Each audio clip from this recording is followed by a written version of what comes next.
When I'm really in the mood to sew but don't really have time to, I always grab a piece out of my upcycling bag and just have at it. Sometimes this results in a piece that's actually harder to sew than something from scratch, but other times everything goes my way and I get the easiest project ever, which is exactly what happened with this one. I've had these jogging bottoms for around 6 years. I think I got them when I was 20, but they could be a little bit older or younger than that. And I used to wear them an absolute ton. I actually wore them on the day I met my boyfriend, but I don't wear them at all anymore because I just stopped liking joggers one day and never went back to them. That's just something that I do every 5 years or so. I always have a style of trousers that I really like, and then I just absolutely stop wearing them completely. Used to be skinny jeans, then it was joggers, and now I wear kind of like bigger trousers. But anyways, I haven't worn these joggers in a few years, but I absolutely adore the colour and the style of them, so I really wanted to make them into something that I could actually wear again. And I decided to make a shrug because I've wanted one for absolutely years, but I've never actually made one, so I felt like this was the perfect piece to do because it had those long legs that could be transformed into the arms. Long tangent short, my plan for these joggers was to take off the legs and use them to create raglan sleeves. This method will keep that ribbon feature fully intact, as it will simply move them from down the side of the leg to down the side of the arm. Then to make it into a wearable piece, I will use the waistband to create a drawstring elasticated collar that will make it very easy to take on and off. And then I would then fill in the gaps with some additional fabric. Annoyingly, this will leave me with more fabric left over than I usually like to have left over with these projects. So if you do have any ideas on how to use this fabric, please leave it down below in the comments because that'd be greatly appreciated. I've never sewn these sort of sleeves before, so I followed a guide that I found on the internet that I will link down below in the description. They are actually more simple than a standard cut of sleeve because you don't have to cut or sew on a curve, and the sleeves are so much easier to match up with the body because you can cut them at the exact same angle and at the same length. So I would highly recommend this type of sleeves if you're a beginner sewer or you just want an easier project. Using that guide and a hoodie I own for reference, I cut the legs off my joggers. The guide made me very sure that I would be creating the correct shape with my cuts, and the hoodie made it so that I knew the sleeves would definitely be the correct length. I have a bad habit of making full length sleeves far too short because I never factor in how the arms moves or how I like to actually wear sleeves. I often pull sleeves over my hands to make myself feel a little bit more comfortable. So I like my sleeves to be on the longer side, so it's really important to me that I had a really good fitting sleeve as reference for this project. I even took into account the fact that I would later be angling the top of the sleeves to accommodate for the neck hole and the seam allowance, and as such I made my cuts an extra inch higher than necessary. With this section I did need to do a small amount of rearranging while I was cutting, as to not unnecessarily cut into the pockets, but that wasn't too difficult to do. I can never find much use for very small pieces of fabric, so I like to keep everything in as big a piece as possible so that it will better fit into another project or into the current project. Don't get me wrong, I do still love sewing from scratch and therefore do buy new fabrics for those sorts of projects, but I always make an attempt at limiting the effect I have on the environment while sewing in a few ways. The most obvious way is through upcycling, like with this project. Whenever I don't wear a piece of clothing enough, I upcycle it. If that's not for you or the piece isn't really possible to create something you'd like out of it, say for example it's a black shirt and now you only wear pink, donating these pieces to charity shops is also a good idea. I don't personally do this a lot because I've been in storage rooms of these shops before, so I know firsthand that a huge amount of clothing will never be sold and will just get thrown away. Maybe even as high as 90% of the clothing will not go to sale. So upcycling or giving them away to people you actually know is a better way of making sure these fabrics don't go to landfill. Once I had the arms cut out, I then cut off the top at the angle in the way described in the guide. I don't think this was all that necessary for this particular project because I did a turtleneck style collar, but the front is still marginally lower than the back, so it still felt like a good idea to include. It also meant that I definitely won't forget which side is which because I really wanted the stripes to be angled more to the front. They're not quite on the side seams because the back of the trousers were bigger than the front of the trousers,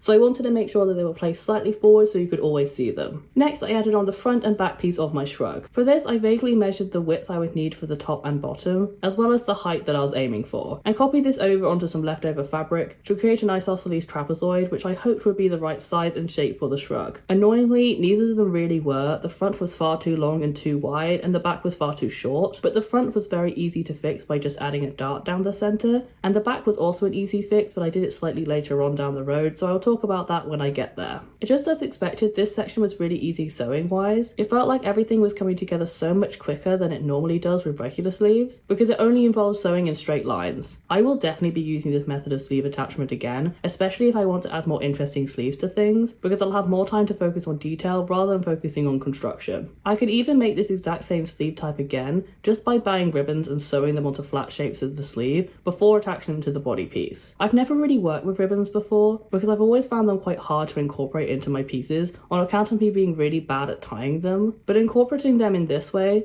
means I won't have to tie them at all. Pretty ribbons are so easy to come by. So much easier than finding pretty fabrics that fit my aesthetic. I'm now getting really excited about all the ribbons that I could use now. They're not really relevant to this project, so sorry about the tangent, but I just love it when projects really spark inspiration for the next one. It's one of the main reasons I do try and do lots of different types of sewing projects instead of sticking to one thing over and over again. Even when I go into a project not thinking I'm going to get the best result or knowing it's going to be really annoying, they're always worth doing because I learn a lot along the way, even if I end up with a project that isn't technically very good. With the base of the SHRUG all completed, I then added on the collar, which I made out of the old waistband. This was super easy to attach as it was already elasticated, so I just sewed a piece that was a good size for my head and neck into a circle, and then sewed it onto the SHRUG, stretching it ever so slightly as I went. I didn't stretch it too much as I was sewing, as I didn't want to warp the SHRUG with the elastic when it was in a relaxed position. Collars to me are the hardest part of sewing, and I still don't have a good way of doing them. I have a habit of over or under stretching the ribbing. Combined with a lot of very awkwardly cut neck holes, it just doesn't go to plan. But with this piece being pre-made, it meant that it was easy to get the result I wanted to with little effort on my end. I think what I need to do is I need to study this hemline and work out how to sew it myself so that I can make collars like this again in the future. Next, I knitted up the bottom edge of my SHRUG by doing a simple folded hem. With a fabric like this, you could leave it raw as you don't have any worries about it fraying, but because I had such a central seam, I didn't want to just leave it as it would be really obvious. I thought about doing a double rolled hem, but then I remembered that I've done that with fabrics of this thickness before, and it's always warped the bottom edge to be wider than it originally was, and I just don't like the look of that. There is probably a way of manipulating it back into shape. Maybe you could block it, which is a method used on woolen clothing to give it a better shape. I will find an example of what you can do with that, but I don't really know if that would work with this type of material, nor do I hand wash things, so I believe it would all come out the moment I threw it into the washing machine, but maybe that is worth the experiment sometime. Even if it didn't work out, it would be fun to try a new technique of correcting my mistakes that doesn't just involve undoing it or cutting it off. With the body all finished, I then moved on to the back of the SHRUG where I felt like it was too short and added on a piece of ribbon to make it a little bit longer. As these were just the leftover pieces, I didn't have a long enough section of either colour to cover the whole length, so I decided to sew two pieces together instead. I actually think this works better than just having one design, as it mirrors the arms and makes the collaboration of the original piece more obvious. These trousers were a part of a cyberdog and kappa collaboration. I don't really have any interest or knowledge on kappa,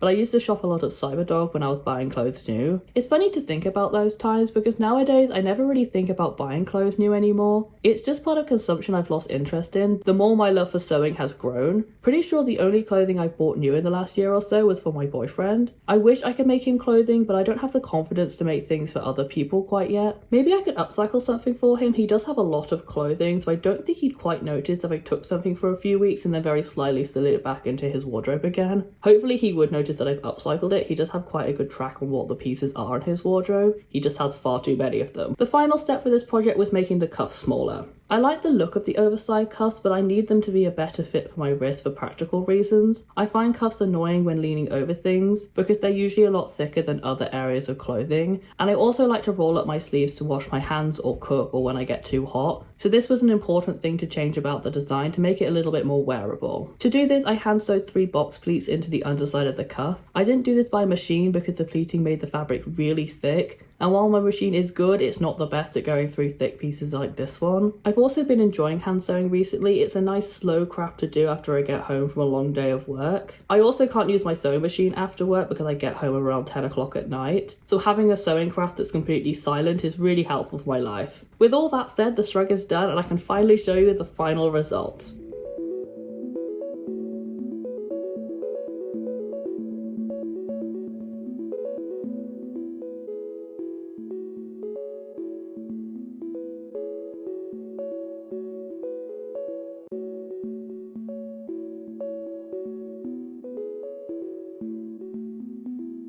I'm really happy with how this turned out because for me this is an incredibly wearable piece and it uses a piece of clothing that I once loved and turns it into something that I can wear again. With the joggers, I really wished I could wear them all the time. I just knew that if I put them on I'd be really uncomfortable with them. I do feel like it's a piece that you can tell is upcycled, but I'm not really mad about that. I feel like the thing that gives it away the most is the ribbon at the back because it's just not very professionally done. Like if you bought a piece of clothing from these brands in particular and had this at the back, I think you would be quite unhappy with it. I think you'd want a proper proper back to this piece. But with it just being a little fix for my mistake, I think it works really well, and I do like the overall look of it. Like I said earlier in the video, I also really like the construction of these sleeves, and I don't know why I've never done them before, because they really do suit my style really well. They make the arms really elongated and don't really care much about the body of the piece, which for me is really helpful because I've always had quite a few issues with the body of a piece being far too big and I don't know what to do with it all the time. So this way it kind of eliminates the middle section and makes the arms more of a focus of interest instead. Overall, I obviously enjoyed this project so much. I think it took less than 3 hours to do. I did it over about 3 days after work and between work. So a very quick and easy project, very beginner friendly, something that I will definitely be doing again in the future. If you did enjoy this video, please give it a like down below, comment what else you'd like me to do, and subscribe as I try and post a new video every single week, and I'd love to see you again. But until then,